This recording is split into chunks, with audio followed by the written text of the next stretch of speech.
Hello everyone, कैसे हैं आप सभी। उम्मीद करती हूँ बहुत ही अच्छे होंगे और हमारे चैनल द मैग्नेट एकेडमी के साथ अपनी स्टडी को एंजॉय कर रहे होंगे।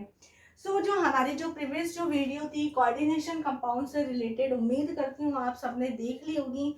अगर कोई भी आज नया स्टूडेंट जुड़ा है हमारे चैनल के साथ में, जो हमारा फर्स्ट टाइम वीडियो देख रहा है या हमारे चैनल के साथ फर्स्ट टाइम जुड़ा है, तो नीचे डिस्क्रिप्शन बॉक्स में लिंक दिया गया है प्रीवियस वीडियोस का। You have to check there.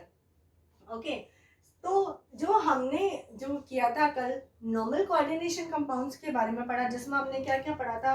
Coordination chemistry क्या होता है, एडिशनल कंपाउंड्स क्या होते हैं, उन्हें कितने टाइप्स में डिवाइड किया गया है। फिर हमने कोऑर्डिनेशन कंपाउंड्स देखे थे कि क्या होते हैं, है ना। उसके बाद में मैंने आपको बताया कि जो कोऑर्डिनेशन कंपाउंड्स का रिप्रेजेंटेशन है वो कितने टाइप से किया जाता है। तो कितने तरीके से किया जाता है भाई, बताइए, आप लोग खुद ही बताइए। 4 टाइप से किया जाता है, जिसके अंदर हम सिंपल और complex cation, complex anion, simple cations, ये सब देख रहे थे। जिसमें हमने एक coordination sphere, coordination entity, first sphere of attraction, counter ion, ionisable ionisation sphere, second sphere of attraction, ये सब नेम्स दिए थे। तो अब जब हम देखते हैं कि कोऑर्डिनेशन एंटाइटी जो है हमारा, उसका रिप्रेजेंटेशन किस तरीके से किया जाता है, तो चलिए अब हम हेडिंग डालते हैं। आप लोग मेरे साथ में हेडिंग डालिए, रिप्रेजेंटेशन ऑफ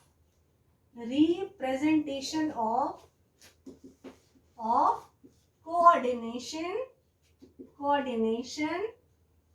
एंटाइटी,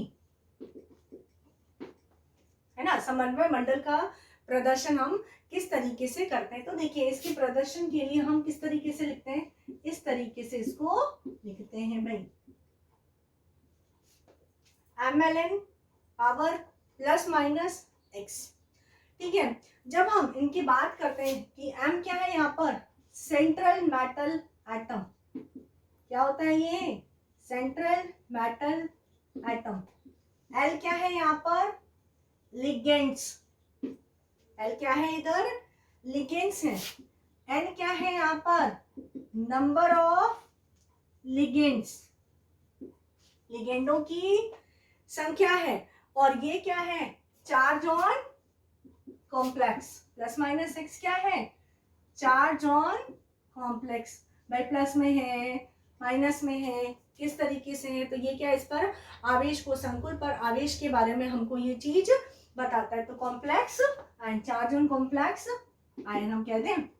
तो भाई क्या हो गया, यही तो है कोऑर्डिनेशन एंटाइटी, जो हम एक स्क्वायर ब्रैकेट के फॉर्म में हम इसको लिख रहे थे। तो ये क्या हमारा केंद्रीय धातु परमाणु है, ये क्या है, लिगेंड है। एंड यहाँ पर क्या है, नंबर ऑफ लिगेंड्स है, कि कितने लिगेंड्स जो है धातु परमाणु से जुड़ रहे हैं सेंट्रल मेटल एटम से, ये डायरेक्टली अटैच्ड है। और उसकी जो पावर है प्लस माइनस एक्स, जो मैंने आपको शो की है, ये क्या है, चार्ज ऑन कॉम्प्लेक्स आयन, संकुल आयनों पर उपस्थित आवेश जो है ये है। तो ये हमारा जनरल रिप्रेजेंटेशन बिल्कुल हमारे दिमाग में फिक्स होना चाहिए कि ये चीज होती है, ये चीज है, और ये चीज ये होती है, ताकि हमें जो है इसकी नेमिंग करने में या फर्दर स्टडी करने में कोई भी प्रॉब्लम नहीं आए, है ना। तो जब मैं यहाँ पर सेंट्रल मेटल एटम की बात करती हूँ, तो देखिए जो सेंट्रल मेटल एटम होता है, ये जो है एक लेविस एसिड की तरह बिहेव करता है। किसकी तरह, लुईस अम्ल की तरह बिहेव करता है। तो मैं क्या इस यहाँ पर बोल सकती हूँ, behaves as a Lewis acid. तो मैं यहाँ पर इसको क्या लिख सकती हूँ, behaves as a Lewis acid, है ना। और ये लेविस एसिड क्या होते हैं भाई, इलेक्ट्रॉन पेयर एक्सेप्टर होते हैं। तो मैं इसकी जगह यहाँ पर क्या लिख सकती हूँ, they are the electron pair acceptor. Electron pair को क्या करते हैं, ये एक्सेप्ट करते हैं, इलेक्ट्रॉन ग्राही होते हैं। इलेक्ट्रॉन युग्मों को क्या करते हैं, ये एक्सेप्ट करते हैं, या इलेक्ट्रॉन युग्म ग्राही होते हैं। अब याद कैसे रहेगा कि भी लेविस एसिड एक्सेप्टर है भाई, एसिड से एक्सेप्टर का, ये याद रखिए, एसिड से एक्सेप्टर का ही याद रखिए। तो आपको याद रहेगा भाई, सेंट्रल मेटल एटम जो है किसकी तरह बिहेव करता है, लेविस एसिड की तरह। और ये लेविस एसिड की तरह बिहेव करता है, तो ये क्या करता है, इलेक्ट्रॉन पेयर को एक्सेप्ट करने का काम करता है। अब बात तो ये आती है कि मैडम ये एक्सेप्ट क्यों करता है, कि एक्सेप्ट क्यों करता है। देखिए भाई, ये एक्सेप्ट इसलिए करता है क्योंकि इसके पास में जो है सेम एनर्जी के वेकेंट ऑर्बिटल उपस्थित होते हैं, प्रेजेंट होते हैं ना। समान ऊर्जा के रिक्त कक्षा किसके पास में पाए जाते हैं, और जिसके पास खाली जगह है भाई, जगह है किसी को एंटर कराने के लिए, तो ऑब्वियसली वो उसको क्या करेगा, एक्सेप्ट करेगा। तो मैं क्या बोलूंगी, क्या बोलूंगी भाई, they have, because they have vacant orbitals of same energy, है ना। समान ऊर्जा के रिक्त कक्षा किसके पास में उपस्थित होते हैं। बात हो गई यहां तक क्लियर आपको। लिगेंड्स की बात करती हूँ, तो लिगेंड्स क्या हो गए भाई, ये अगर लेविस एसिड की तरह बिहेव कर रहा है तो ये किसकी तरह बिहेव करेगा, लेविस बेस की तरह, behaves as a Lewis base. अब बेस की तरह बिहेव कर रहा है तो देगा भाई, तो बेस है तो इसके पास क्या बेसमेंट है इसके पास में, तो ये कहेगा भाई तुझे चाहिए तो तू ले जा, मेरे पास तो बेसमेंट पूरा खाली पड़ा है, मेरे पास तो पूरा है रहने के लिए, तेरे को कमी है तो तू ले जा। यानी कि क्या करेगा, एक डोनर की तरह बिहेव कर रहा है। तो ये क्या है भाई, इलेक्ट्रॉन पेयर डोनर है, ये इलेक्ट्रॉन पेयर डोनर है, ये इलेक्ट्रॉन दाता की तरह, इलेक्ट्रॉन युग्मों के दाता की तरह बिहेव करता है। तो होप यहाँ तक क्लियर हुआ कि रिप्रेजेंटेशन जो कोऑर्डिनेशन एंटाइटी का किस तरीके से करना है। पहले मेटल लिगेंड, नीचे क्या लिखने उसके नंबर ऑफ लिगेंड्स। जब ये स्क्वायर ब्रैकेट को बंद करते हैं तो हम उसकी पावर्स में जो उसकी चार्जेस लिखते हैं, भाई पॉजिटिव चार्ज आएगी तो पॉजिटिव लिखोगे, माइनस में लिखेंगे माइनस में आता है, अगर नेगेटिव चार्ज आता है तो हम उसको किस में रिप्रेजेंट करेंगे, नेगेटिव में रिप्रेजेंट करते हैं। जो सेंट्रल मेटल एटम होता है ये किसकी तरह बिहेव कर रहा है, एसिड की तरह। कौन से एसिड की तरह, ऐसा नॉर्मल वाला एसिड नहीं भाई, लेविस एसिड की तरह। और एसिड का ए क्या करेगा, एक्सेप्ट करने का काम करेगा। तो इलेक्ट्रॉन पेयर को क्या करना है, एक्सेप्ट कर रहा है ये, है ना। देखिए भाई मैंने नीचे इसके लिख दी एक line, they have vacant orbitals of same energy. अगर ये आप लोगों को नहीं दिख रहा है तो मैं यहाँ लिख देती हूँ, है ना। They have vacant orbitals of same energy, है ना। समान ऊर्जा के रिक्त कक्षा किसके अंदर पाए जाते हैं। जब मैं लिगेंड्स की बात कर दूं तो लिगेंड्स क्या है, जब ये लेविस एसिड की तरह बिहेव करेगा तो obviously behaves like a Lewis base, Lewis star की तरह बिहेव करेगा। और लुईस स्टार क्या करता है, डोनर होता है। ये क्या करता है, इलेक्ट्रॉन को डोनेट करने का काम करता है। मैं याद करने का बिल्कुल सिंपल सा फंडा है, कोई ये आपका कोई कंसेप्ट नहीं है, याद करने का फंडा है। एसिड है तो एक्सेप्ट कर रहा है, लेविस बेस है तो उसके पास बेसमेंट है रहने के लिए, पूरी जगह है, जो एक्स्ट्रा चीजें हैं वो किसी को डोनेट करने का काम कर देगा। तो ये किसकी तरह बिहेव करता है, इलेक्ट्रॉन पेयर डोनर की तरह बिहेव करता है। तो होप ये चीज आपको रिप्रेजेंटेशन समझ में आया है। देखिए इसके बाद में जो हम कुछ बेसिक टर्मिनोलॉजीज कर लेते हैं, ताकि उन टर्मिनोलॉजी के बाद में जो है हम जब करेंगे ना, इसकी नॉमेनक्लेचर को करेंगे या ऑक्सीडेशन स्टेट को फाइंड आउट करेंगे, हम इसके अंदर वीबीटी, सीएफटी, ये सारी की सारी जब देखेंगे तो जब बेसिक जो टर्मिनोलॉजीज है उन्हें बार बार हमें रिपीट करने की जरूरत नहीं पड़ेगी। तो आज की क्लास में हम जितनी भी इसकी बेसिक जो टर्मिनोलॉजीज हैं उनको कवर कर लेते हैं, ठीक है। तो मैं इसको इरेज कर रही हूँ, होप कि आप लोगों ने उतार लिया होगा, और जिसने नहीं उतारा है वो स्क्रीनशॉट ले ले भाई, है ना। और लाइक और शेयर तो करना ही है, आप लोगों को कर रहे होंगे। हो जो भी जिन्हें भी समझ में आ रहा है, मेरा वीडियो अच्छा लग रहा है, ऑब्वियसली वो लोग जो है इसे शेयर जरूर से करेंगे, और नहीं किया है तो अब कर लेंगे, है ना। चलिए भाई अब हम इसी के अंदर कुछ बेसिक टर्मिनोलॉजीज को देख लेते हैं, ठीक है। तो मैंने हेडिंग क्या डाल दी है, सम बेसिक टर्मिनोलॉजी। अब ये देखिए इसके अंदर मुझे कुछ समझाने की जरूरत नहीं है। अभी जो भी मैंने आपको रिप्रेजेंटेशन जो कल की वीडियो में बताया था कि हम उस किसको कोऑर्डिनेशन एंटाइटी कह रहे हैं, किसको आयनाइजेशन स्फीयर कह रहे हैं, अभी जो मैंने आपको बताया सेंट्रल मेटल एटम आपको बताया या लिगेंड्स बताए हैं, है ना। तो ये चीजें अब आपको जनरली देखना है, कंसेप्ट तो आपको पता चलेगा कि क्या होता है लिगेंड, क्या होता है सेंट्रल मेटल एटम होता है ना। तो सबसे पहला जो हमारा जो आता है ये हम देखते हैं कोऑर्डिनेशन एंटाइटी। कोऑर्डिनेशन एंटाइटी उपसहसंयोजक मंडल जो है ये हम देखते हैं। तो मैं क्या बोलूं भाई, उपसहसंयोजक मंडल में क्या हो जाता है, कोऑर्डिनेशन एंटाइटी। अभी यही तो बताया था रिप्रेजेंटेशन, मैंने क्या बताया आपको, यही तो बताया है, यही तो बताया, जिसके अंदर क्या हुआ भाई, ये कोऑर्डिनेशन एंटाइटी यही तो है। तो कोऑर्डिनेशन एंटाइटी में क्या क्या चीजें हैं, सेंट्रल मेटल एटम है, और क्या है, नंबर ऑफ लिगेंड्स है, लिगेंडों की संख्या, जो कि क्या एक दूसरे से डायरेक्टली बॉन्डेड है। बताइए कुछ रखना पड़ा क्या आपको। तो कोऑर्डिनेशन एंटाइटी की जब मैंने बात की तो क्या बोला भाई, जहाँ पे सेंट्रल मेटल एटम और नंबर ऑफ लिगेंड्स जो होते हैं एक दूसरे के साथ डायरेक्टली अटैच्ड होते हैं या डायरेक्टली बॉन्डेड होते हैं, है ना, यही तो चीज है। तो मैं क्या बोल रहा हूँ इसके अंदर, इट कॉन्स्टिट्यूट्स, आप लिख लीजिए, it constitutes a central metal atom, a central metal atom, metal atom or ions bonded, or ions bonded to a fixed number of, bonded to a fixed number of ions or molecules, or molecules are called coordination number sorry coordination entity,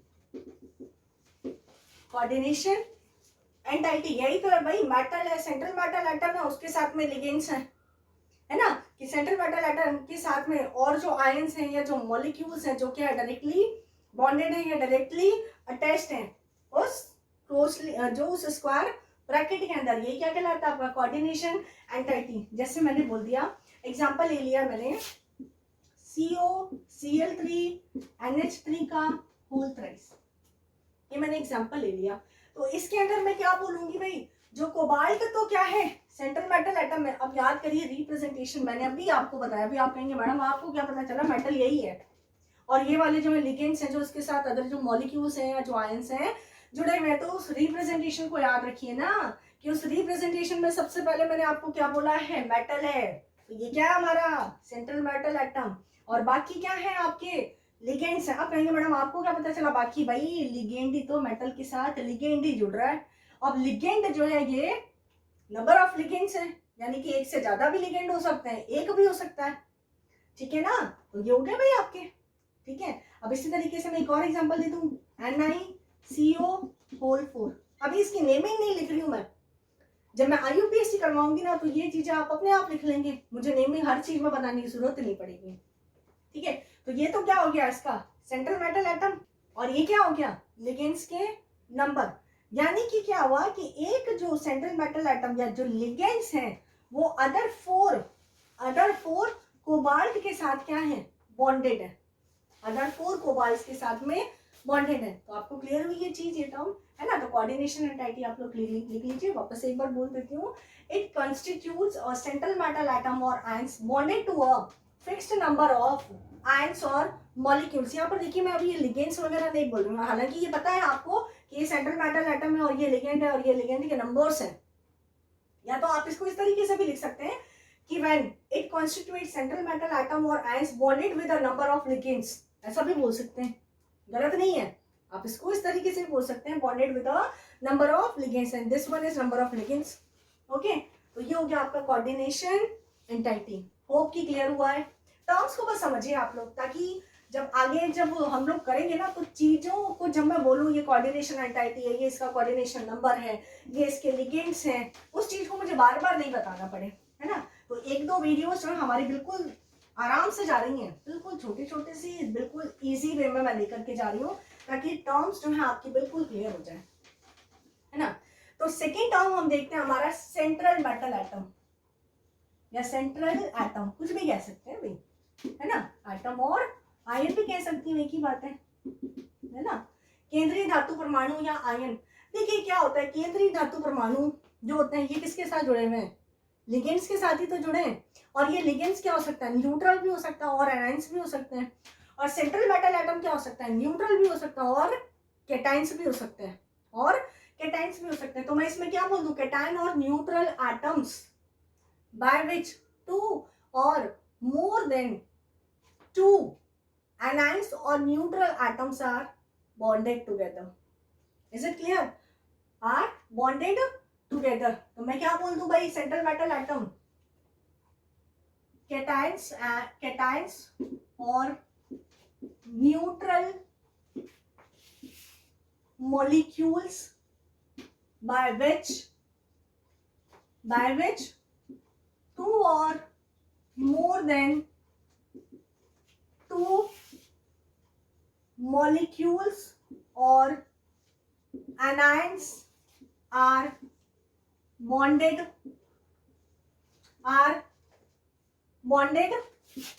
together are called central metal atom. are called central metal atom. मैं क्या बोलूं इसके अंदर, कोई धनायन या उदासीन परमाणु जब किसी दो या दो से अधिक उदासीन परमाणु या ऋणायन के साथ में डायरेक्टली अटैच्ड होता है तो हम इसे क्या कहते हैं भाई, केंद्रीय धातु परमाणु कहते हैं. अब भाई इसका अगर मैं नेक्स्ट पॉइंट बोलूं तो आपको पहले ही बता चुकी मैं कि क्या होता है. It's a Lewis acid, behaves as a Lewis acid. और लेविस एसिड है तो क्या है, ये इलेक्ट्रॉन पेयर एक्सेप्टर है. ये पॉइंट्स ऑलरेडी मैं लिखवा चुकी आपको, है ना. लेकिन ये दोबारा क्यों लिख रही हूँ कि मान लीजिए आपसे पूछ लिया भाई सेंट्रल मेटल एटम क्या होते हैं, तो यहाँ तक अगर छोड़ दिया ना तो कई बच्चों की आदत होती है ठीक है मैडम ने इतना ही करवाया था हमने इतना ही कर दिया, लेकिन उन पॉइंट्स को पहले भी लिखवाया है. अब ये दोबारा भी आपको लिखना है, अगर पूछ लिया जाता है एग्जाम्स में तो you have to write this again, है ना. Electron pair acceptor. अब इलेक्ट्रॉन पेयर एक्सेप्टर क्यों है भाई, because they have vacant orbitals of same energy. समान ऊर्जा के रिक्त कक्षक इसके पास में उपस्थित होते हैं, इसीलिए क्या करता है, इलेक्ट्रॉन पेयर को एक्सेप्ट करने का काम करता है. और जब इलेक्ट्रॉन पेयर को एक्सेप्ट करने का काम करता है तो ये लेविस एसिड की तरह बिहेव करता है. बोलिए भाई यहाँ तक में कोई दिक्कत है, मुझे तो नहीं लग रहा अभी, है ना. अगर फिर भी आपको लगता है कि हाँ मैडम आ रही है हमको दिक्कत तो कमेंट बॉक्स में लिख दीजिए अपने कमेंट को. तो कितनी टर्म्स हमारी हो गई बताइए, 2 टर्म्स हो गई. कौन कौन सी, coordination entity and second one is central metal atom and second one is central metal atom. जब हम थर्ड की बात करते हैं, जब हम किसकी बात करते हैं, थर्ड की बात करें तो हम क्या बोले भाई, कोऑर्डिनेशन नंबर देख लें. कोऑर्डिनेशन नंबर, उप सह संयोजन संख्या. क्या बोलूं, the number of donor atom of ligands by which central metal atom is directly attached और बॉन्डेड. ठीक है, तो मैं क्या बोलूं, the number of donor atom of ligands by which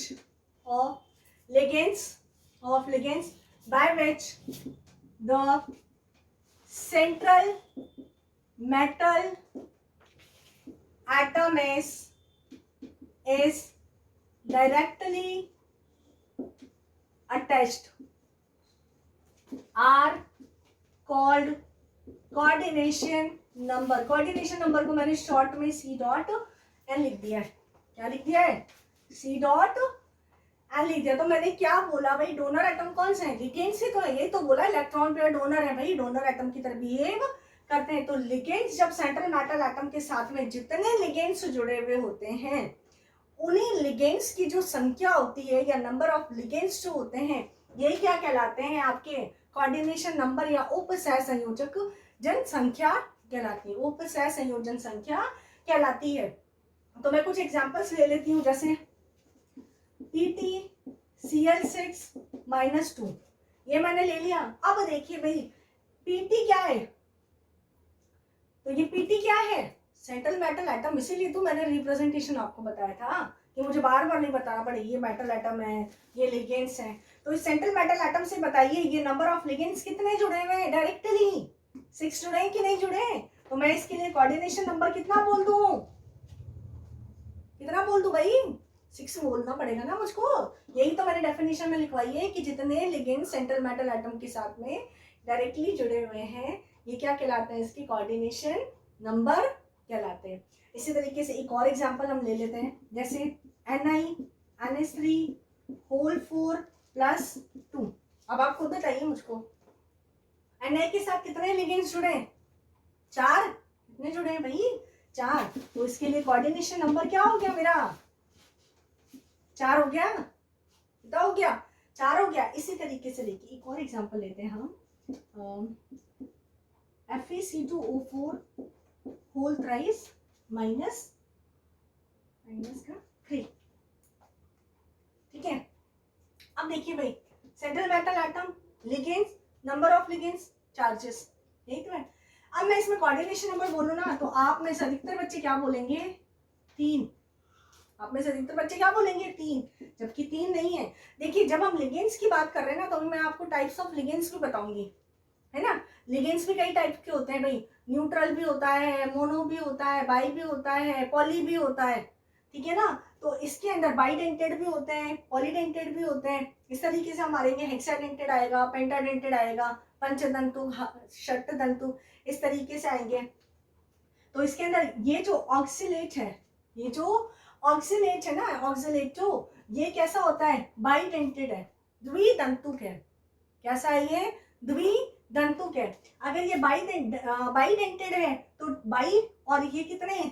3। Already एक जो है 2 डोनर एटम की तरह बिहेव कर रहा है, एक जो है 2 डोनर एटम की तरह बिहेव कर रहा है, लेकिन है कितने इसके पास में? 3। तो 3 2 6। तो इसका मैं कोऑर्डिनेशन नंबर क्या बोलती हूँ इधर? 6। बात हो रही है क्लियर, है ना। और ये चीज आपको और भी कब क्लियर हो जाएगी? जब मैं आपको लिगेंड का जब क्लासिफिकेशन करवाऊंगी ना, तो ये चीजें और भी क्लियर हो जाएंगी। ओके, तो होप कि ये चीज आपको समझ में आ गई आपको, है ना। चलिए भाई, नेक्स्ट टर्म हम देखते हैं। कितनी टर्म्स देख ली हम लोगों ने? 3 टर्म्स देख ली। बहुत इजी सी है भाई, समझ लेंगे तो आप लोग अपनी लैंग्वेज भी इसको क्रिएट कर सकते हैं, अपने लैंग्वेज में भी डेफिनेशन को लिख सकते हैं। ऐसा कुछ नहीं है कि मैडम ने जो लिखवा दिया भाई उसी को ही हमको लिखना है, बस ये है कि वो लैंग्वेज आपकी प्रॉपर होनी चाहिए, है ना। देखिए भाई, नेक्स्ट आ जाता है हमारा कोऑर्डिनेशन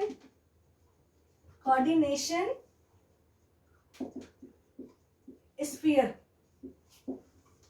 चौथा क्या हमारा? Coordination sphere. और साथ के साथ काउंटर आयन भी इसके साथ में देख लेते हैं, एक ही साथ, अलग अलग क्यों देखें, एक ही साथ देख लेते हैं। Counter ion, coordination sphere and counter ion. देखिए इसमें क्या हो जाता है कि जब सेंट्रल मेटल एटम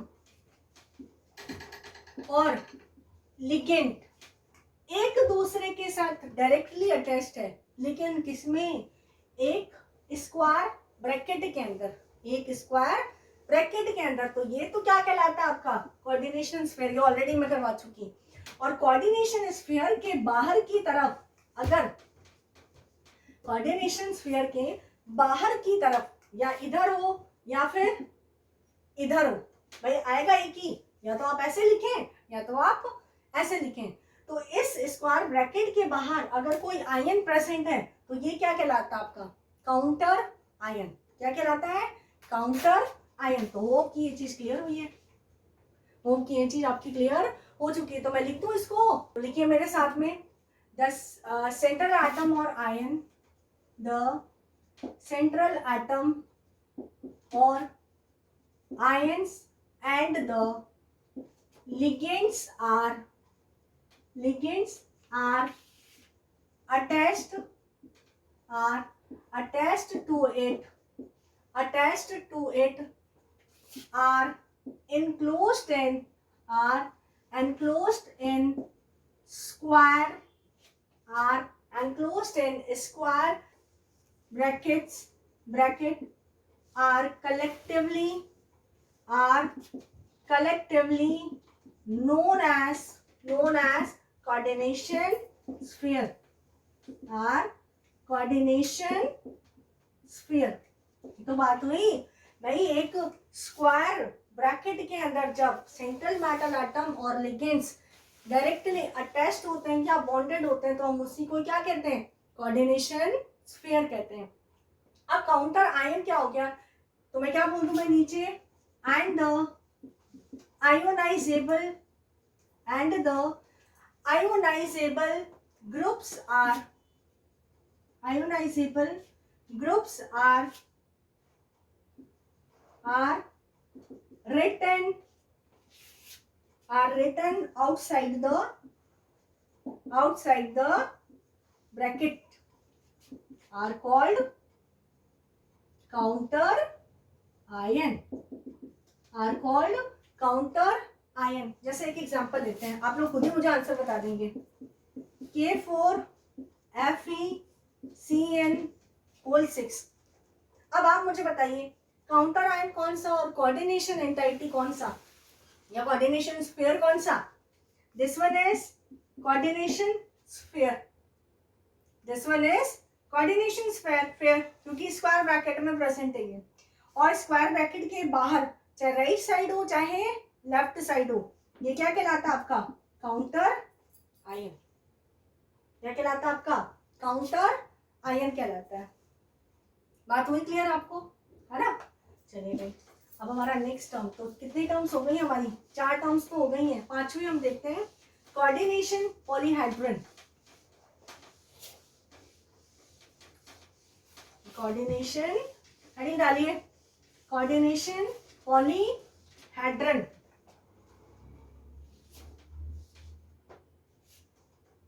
देखिए, कोऑर्डिनेशन पॉलीहेड्रन हेडिंग डालिए भाई. हाँ जी, तो कोऑर्डिनेशन पॉलीहेड्रन मेरे साथ लिखिए. The 3D arrangement of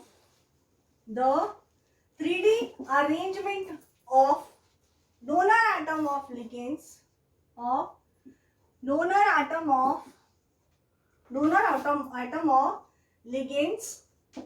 around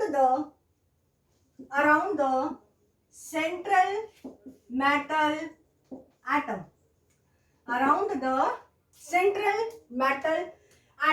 Are called coordination polyhedron. ठीक है, मैं क्या बोलूँ कि ये जो कोऑर्डिनेशन नंबर जो होता है, जो डायरेक्टली अटैच्ड है, इससे हम जो इसकी कोऑर्डिनेशन नंबर को फाइंड आउट करते हैं, और यही जो कोऑर्डिनेशन नंबर होता है, ये जो हमें उस मॉलिक्यूल की या फिर उस कॉम्प्लेक्स की शेप के बारे में हमें नॉलेज देता है. तो मैं क्या बोल दूं? Shape of the coordination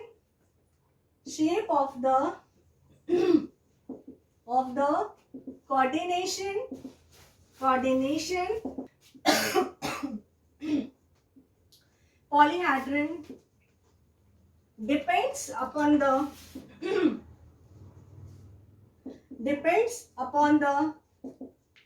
the coordination number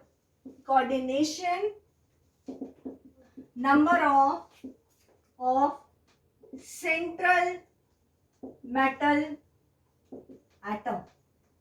अब कोऑर्डिनेशन नंबर अभी आपको मैंने बताया था कि सेंट्रल मेटल एटम से जितने भी लिगेंड्स डायरेक्टली अटैच्ड हैं, ये उसका क्या कहलाता है? कोऑर्डिनेशन नंबर कहलाता है. तो अगर मैं अब इनकी शेप्स को यहाँ पर देखूं कि कोऑर्डिनेशन नंबर और शेप, कोऑर्डिनेशन नंबर 2 भी हो सकता है भाई, 3 भी हो सकता है, 4 भी हो सकता है, मैं यहाँ लिख देती हूँ 5 भी हो सकता है और 6 भी हो सकता है.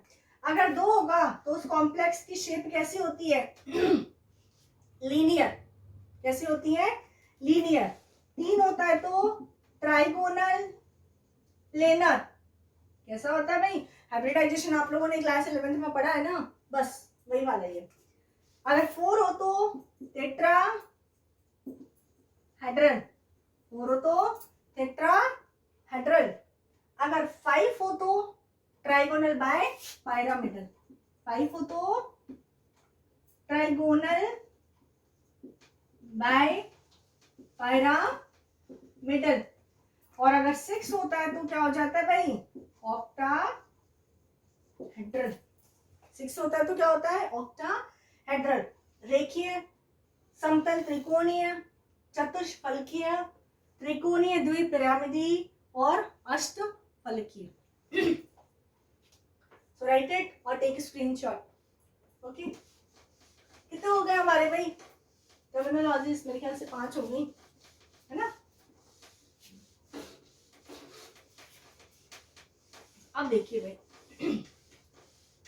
ये सब जो है ना, जो शेप्स का आ रहा है, जब मैं वीबीटी आपको करवाऊंगी उसके अंदर हम शेप को डिटरमाइन करेंगे, जिसके अंदर नंबर ऑफ जो है बॉन्ड पेयर, लोन पेयर, ये चीजें हम निकाल करके देखेंगे उसके अंदर, है ना। अब नेक्स्ट जो हमारी टर्मिनोलॉजी है ये है होमोलैप्टिक कॉम्प्लेक्स। क्या है? होमोलैप्टिक कॉम्प्लेक्स, ठीक है। होमोलैप्टिक, होमो का मतलब इक्वल या एक जैसा है। जब सेंट्रल मेटल एटम से एक जैसे ही लिगेंड्स आपस में जुड़े हुए होते हैं या डायरेक्टली अटैच्ड होते हैं तो हम उसे क्या कहते हैं? Homoleptic.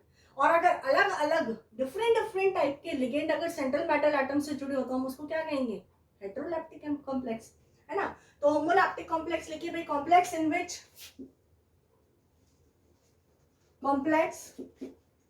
In which central metal atom are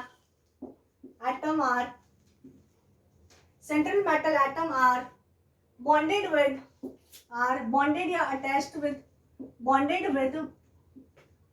type of ligands, जैसे एग्जांपल मैं दे दूं CONH3 whole thrice plus 3, CONH3 whole thrice plus 3। एक और एग्जांपल दे दूं COEN होल थ्राइस प्लस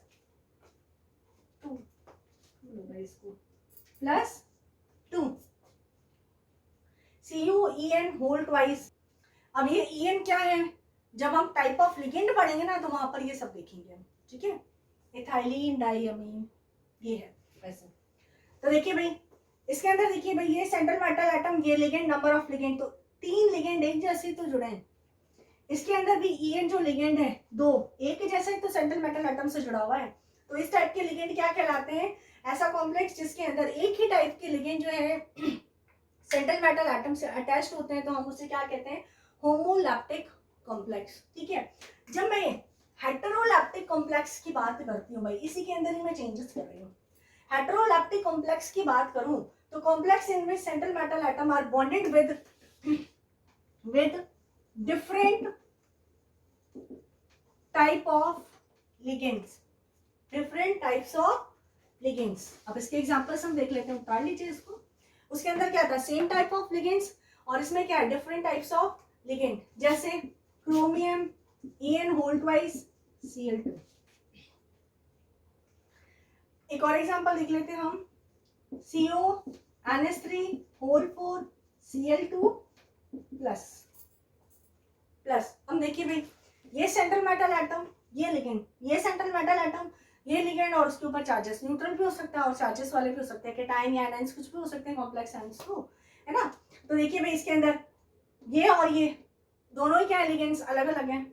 ये और ये दोनों ही लिगेंड्स क्या है? अलग अलग हैं। तो डिफरेंट लिगेंड्स जब सेंट्रल मेटल एटम के साथ में अटैच्ड होते हैं तो हम इस टाइप के कॉम्प्लेक्स को क्या कहते हैं? हेटेरोलैप्टिक कॉम्प्लेक्स कहते हैं। और हिंदी में भी हम यही कहते हैं भाई, हेटेरोलैप्टिक संकुल या फिर होमोलैप्टिक संकुल, ठीक है। तो होप आप लोगों ने ये चीज कर ली है। एक और टर्म है हमारी, देखिए भाई एक टर्म है हमारी लिगेंड्स। अब बताइए भाई लिगेंड्स क्या होते हैं? ऑलरेडी बता चुकी हूँ। लिगेंड्स क्या होते हैं? जो कि सेंट्रल मेटल एटम के साथ में क्या होते हैं? डायरेक्टली अटैच्ड होते हैं कि नहीं होते हैं? किसकी तरह बिहेव करते हैं? लेविस बेस की तरह। और क्यों बिहेव करते हैं? क्योंकि ये क्या करते हैं? इलेक्ट्रॉन पेयर को डोनेट करने का काम करते हैं। और किसको डोनेट करता है? ये सेंट्रल मेटल एटम को डोनेट करता है। लिखवा चुकी हूँ तो लिखिए भाई, it behaves as a Lewis base and can donate electron pair to the central metal atom are called ligands। ये जो है लुईस स्टार की तरह व्यवहार करते हैं और ये केंद्रीय धातु परमाणु को इलेक्ट्रॉन युग्म प्रदान करते हैं। इसी टाइप के जो कंपाउंड्स हैं इन्हें हम क्या कहते हैं, इन्हीं को ही हम क्या कहते हैं, लिगेंड्स कहते हैं। क्या कहते हैं हम इनको, लिगेंड्स कहते हैं, है ना। अब देखिए जो हमारा जो नेक्स्ट टॉपिक होगा, टाइप्स ऑफ लिगेंड्स, लिगेंड के प्रकार, ये हम अपने नेक्स्ट वीडियो में कंटिन्यू करते हैं, है ना। तो आप यहाँ तक जो है जनरल टर्मिनोलॉजीज हो चुकी हैं। अब हमें टर्मिनोलॉजी में हमारी जो नेक्स्ट क्लास होगी उसके अंदर लिगेंड्स के टाइप्स देखेंगे, जनरल सी आ जाएंगी, ठीक है। उसके आपको एग्जाम्पल क्या पूरा क्लासिफिकेशन मैं यहाँ पर दे दूंगी, पूरा पॉजिटिव का कौन सा है, नेगेटिव का कौन सा, अलग अलग जगह से आपको याद नहीं करनी, पूरी की पूरी एक टेबल मैं आपको प्रोवाइड कर दूंगी। उस टेबल को अच्छे से आपको लर्न करना है ना, कि कैसे पॉजिटिव चार्जेस होते हैं, कि क्या उनको बोला जाता है, ताकि आगे जब हम कोऑर्डिनेशन नंबर्स के बारे में देखेंगे और जो भी हम इसके नॉमेनक्लेचर के बारे में देखेंगे तो वो चीज़ें आपके लिए ईजी हो सकें, क्योंकि उसके ऊपर चार्जेस हमें ध्यान रखनी होगी, तभी उन चार्जेस से ही हमारा कोऑर्डिनेशन नंबर निकलेगा और उसके हम क्या कर सकते हैं भाई, नेमिंग को कर पाएंगे, है ना। तो आप जो है इस वीडियो को करिए, इसको लर्न करिए, इन टर्मिनोलॉजीज को बिल्कुल टिप्स पर रखिए। जो भी जनरल इंफॉर्मेशन दी गई है, अगर उसमें से कुछ भी आपको समझ में नहीं आता इन टर्मिनोलॉजी से, तो आप कमेंट बॉक्स में अपने कमेंट को लिख दीजिए। आप जो है मेरी वीडियो को ज़्यादा से ज़्यादा शेयर करें, सब्सक्राइब करें और लाइक करें। Thank you.